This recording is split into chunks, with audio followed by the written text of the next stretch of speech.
तेवर न्यूज़ में अभी हमारे साथ हैं प्रोफेसर शाहिद अहमद, जनता दल यू के वरिष्ठ नेता। शाहिद साहब, आपका तेवर न्यूज़ में एक बार फिर स्वागत है। आपका और आपके तेवर न्यूज़ का बहुत बहुत शुक्रिया।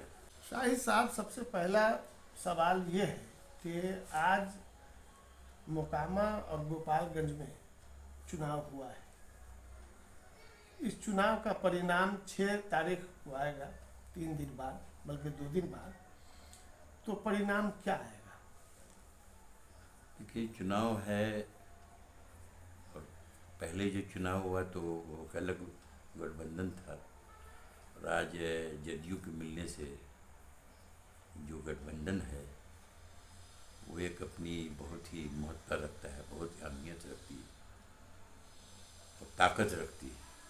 और इस गठबंधन में मुख्यमंत्री नीतीश कुमार की वजह से इस गठबंधन का एक इमेज है, बहुत बड़ा इमेज है। और उनके चेहरे का इमेज नहीं, उनकी कारकर्दगी का उन्होंने अपने नारे न्याय के साथ विकास से जनहित में इतना काम करके रख दिया है। हर गांव, हर टोला, हर को से टच कर दिया है। वो काम बोलता है, उनकी तारीफ यहाँ से वहाँ, उनका एक नज़ीर है, उदाहरण हो रहा है उनका। तो इसके तहत हम ये समझते हैं, जो मेरी जानकारी है, टेलीफोनिक कनेक्शन है या जो हर दल के लोग जाते हैं जिससे मेरे है, उस पूछने से तो साफ यही लगता है कि कंफर्टेबली, आराम से पार्टी निकल रही है। और निकलने का प्रश्न नहीं है, हम कितना से ज़्यादा जीतेंगी इसकी आशा हम लोग रख रहे हैं। अच्छा, ये बताइए कि मोकामा में अभी 2 दिन पहले चिराग पासवान ने आकर कहा कि अगर मैं ये सीट लूज कर जाती है अगर भाजपा, तो मैं राजनीति से संन्यास ले लूँगा। तो जब भाजपा के साथ वो गठबंधन में नहीं है तो फिर उसका बयान इस तरह का क्यों आया? देखिए, पहले तो हम उसको रिकॉग्नाइज नहीं करते हैं। वेरी टू फ्रैंकली हम बोल रहे हैं कि एज ए लीडर वो है क्या? Nowhere. अगर गरीब की बात कीजिएगा तो गरीब का लीडर भी नहीं है। अगर अपने समाज की बात कीजिएगा तो वहाँ भी वो नहीं खड़ा है। इसलिए उस पर कुछ बोलना मेरे लिए मुनासिब नहीं है। बीजेपी को खुश करना है, उसका जो ख्वाब है, जो बहुत दूर चला गया है, उस ख्वाब को नज़दीक लाने की कोशिश कर रहा है।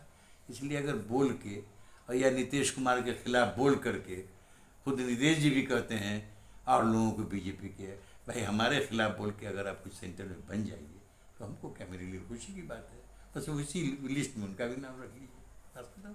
वो कोई उसमें कोई असर नहीं है, वॉइसलेस है। भी आप चैनल के अलावा या टीवी के अलावा ज़मीन पर कहीं वो नहीं है। अच्छा, गोपालगंज में साधु यादव की पत्नी भी लड़ रही है, तो क्या कुछ इफेक्ट पड़ेगा इसका भी? हमारी समझ से वहाँ भी कोई इफेक्ट नहीं पड़ेगा कि उन लोगों के कारनामे ऐसे हुए हैं कि कहा नहीं जा सकता है, जो जग जाहिर है। कोई तारीफ की बात नहीं, इसलिए उस पर हम क्या रोशनी डालने प्रक्रिया करें। खड़ा होने का अधिकार है, चुनाव है, आपको मौलिक अधिकार है।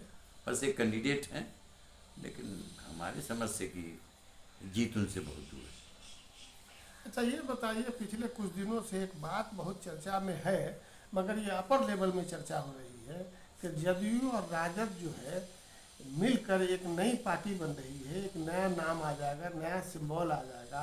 तो आप पटना भी रहते हैं, बल्कि अधिकतर पटना ही रहते हैं, पार्टी के लीडरों से मिलना जुलना रहता है, तो आपको क्या जानकारी है इस विषय में? देखिए, गोपनीय तो गोपनीय होता है, गोपनीय भी ये है कि नहीं इसका भी हमको इसकी जानकारी नहीं, इससे भी हम अवगत नहीं। और जो बहुत प्राइवेट चीज़ नहीं है, हर चीज़ थोड़ा सी कहीं से भी होता है, लीकेज होता है, तो वो बात सामने आ जाती है। तो मेरे नॉलेज में इस तरह की कहीं दूर तक, वैसे नेपोलियन ने कहा है कि nothing is impossible in the dictionary of Napoleon. कोई चीज़ असंभव नहीं, सब कुछ असंभव है। लेकिन मेरी जानकारी में दूर दूर तक नज़र नहीं आता है कि ऐसा होने जा रहा है। और इसके पीछे इसके पीछे कुछ जो घूमने वाले ऐसे ऐसे सो कॉल्ड कथाकथित लीडर हैं, वो इस तरह का प्रोपेगेंडा करके लोगों को भ्रमित करने का कुछ न कुछ फ़ायदा जिसके लिए वो घूम रहे हैं पहुंचा दें। इसके अलावा कहीं कुछ हमारी समझ से नहीं है।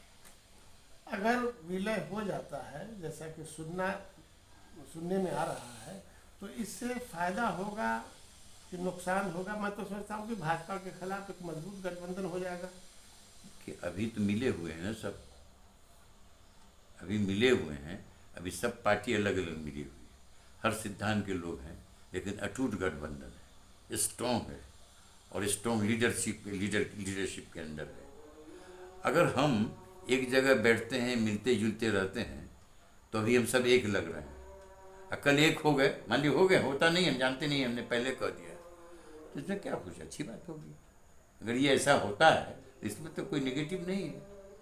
बीजेपी को ये जो आवाज़ कहीं से आ रही है कि ये आवाज़ बीजेपी को आ रही है, इस गठबंधन से वो परेशान है, बेताब है, बेचैन है, एकदम सड़क पर आ गई है। तो ये बोल के शायद वो सोच रही है कुछ फ़ायदा इस पुड़िया छोड़ने से कुछ हमको फ़ायदा मिल जाए। तो चलिए, निर्देश जी हमारे नेता कहते हैं, नहीं मेरे बारे में, मेरे गठबंधन के, मेरे पार्टी की जो बोलना आप बोलिए, अगर ये बोलने से आपको कुछ लाभ हो जाता है तो हमको खुशी की बात होगी, बस इतनी, और कुछ नहीं। अच्छा, अगर नई पार्टी बनती है तो उसके अध्यक्ष आपके सोचने में कौन हो सकता है? नहीं, इस पर कोई प्रतिक्रिया देने का कुछ सेंस नहीं है।